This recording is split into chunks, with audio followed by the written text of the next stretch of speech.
আজ কি করা যায় বলো তো? ও, আজ তো মাদার্স ডে। তো চলো আজ একটি মাকে নিয়ে ড্রয়িং করা যাক। তো তোমরা পুরো ভিডিওটি লাস্ট পর্যন্ত দেখতে থাকো। মা হলো এমন একটা জিনিস যাকে ছাড়া সব কিছু অচল।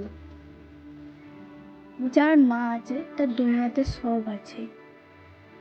তোমরাও কি আমার সাথে একমত? তাহলে কমেন্টে মার সম্বন্ধে একটু কিছু লিখে দিও।